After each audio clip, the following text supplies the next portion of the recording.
Comment éviter de faire des erreurs en tant que professionnel libéral? Bonjour, je suis Jérémy Galen, psychologue clinicien et cofondateur de Installib.fr, le site qui vous permet de réussir votre installation libérale aussi bien sur le plan pratique que sur le plan de remplir sa salle d'attente.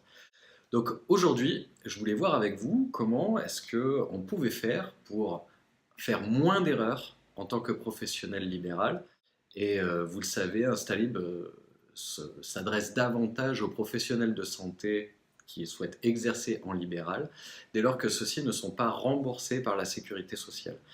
Donc, une des premières choses, c'est que bien sûr qu'on va faire des erreurs en tant que professionnel, mais on n'est pas obligé de toutes les faire. C'est le premier point important, c'est que des erreurs, il faut se donner le droit d'en faire, parce que sinon on ne fait rien, mais on peut ne pas toutes les faire. Et pour ça, excusez-moi, je reprends mes notes, mais du coup, il est important que vous constituiez un réseau.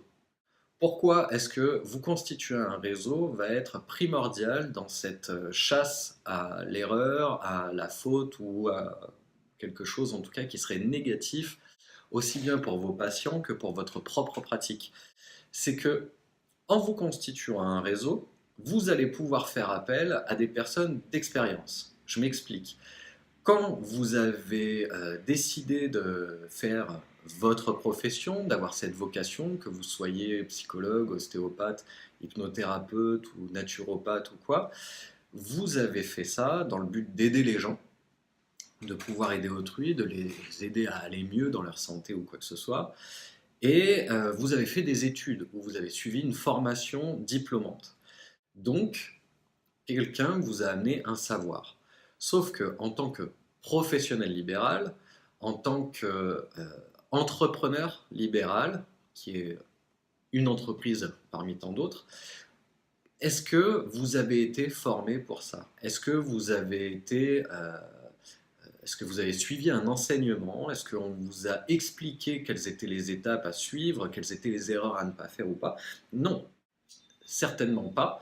En tout cas, pas dans les cursus classiques qui se font à l'heure actuelle. Donc, se constituer un réseau de professionnels qui ont de l'expérience, et là j'insiste sur ce point-là, c'est bien parce qu'ils ont de l'expérience qu'ils vont pouvoir vous aider à éviter des erreurs. C'est-à-dire que quand je me suis installé en libéral, les premières personnes à qui je demandais des avis, des conseils ou quoi que ce soit, eh ben, c'était les personnes qui sortaient de ma promo, qui comme moi s'installaient en libéral et qui du coup, bah, eux aussi, on faisait chacun un petit peu nos erreurs dans notre coin et puis il fallait le temps qu'on s'en rende compte et puis il fallait le temps qu'on s'en parle ou quoi que ce soit. Mais c'était pas la meilleure des solutions. La meilleure des solutions, c'est d'avoir un groupe de pairs, c'est-à-dire d'autres professionnels qui partagent la même profession que vous, qui sont aussi en libéral, mais qui du coup ont de l'expérience. Et le point le plus important, c'est que ce sont des personnes qui ont de l'expérience, qui sont là depuis plusieurs années, comme moi personnellement c'est la septième année que je suis en libéral. Il faut savoir que la plus grande majorité des professionnels libéraux vont euh, devoir fermer dans les 2 premières années. Certains vont fermer au bout de 5 ans. Et après, si on dépasse les 5 ans, normalement, bon, déjà, vous augmentez drastiquement vos chances de continuer professionnellement si vous avez tenu durant les 2 premières années.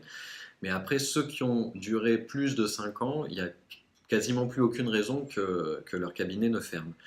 Donc, euh, faire appel à ces personnes-là, ce sont surtout des personnes qui ont réussi.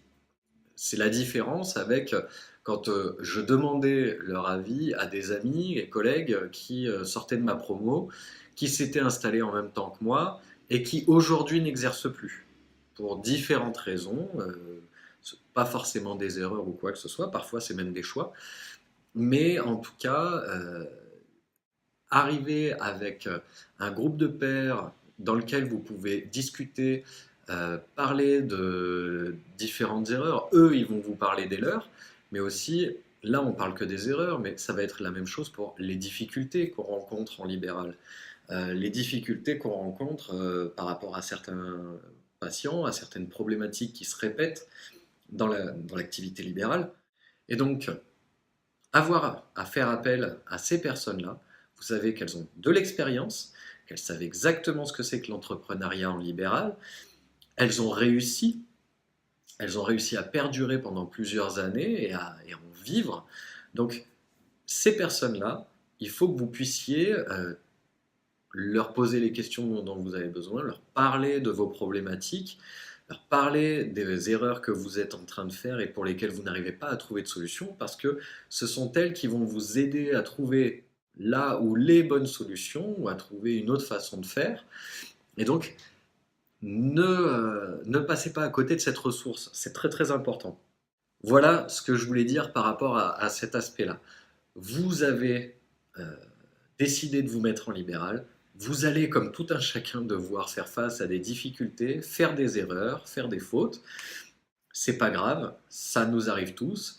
En tout cas, vous pouvez vous en éviter beaucoup en discutant avec des personnes qui ont de l'expérience, en discutant avec des personnes qui ont réussi, et surtout en discutant avec des personnes qui traversent les mêmes choses que vous. Donc voilà, si vous voulez vous aussi rejoindre un réseau de professionnels qui savent comment on doit s'y prendre en libéral, aussi bien pour réussir sur le plan pratique, législatif, de la trésorerie, de la fiscalité et de la communication pour bien se faire connaître, avoir de la crédibilité et remplir son cabinet, je vous invite à cliquer sur le lien qui se trouve sous la vidéo. Vous y trouverez un kit d'installation aussi bien en papier qu'en vidéo. Aujourd'hui, on a doublé le contenu. Tout ça, c'est gratuit. Vous avez juste à donner votre adresse mail pour qu'on vous envoie tout ça. Et après, bah, si vous le souhaitez, vous pourrez toujours venir sur installib.fr pour plus de contenu. À très bientôt, au revoir.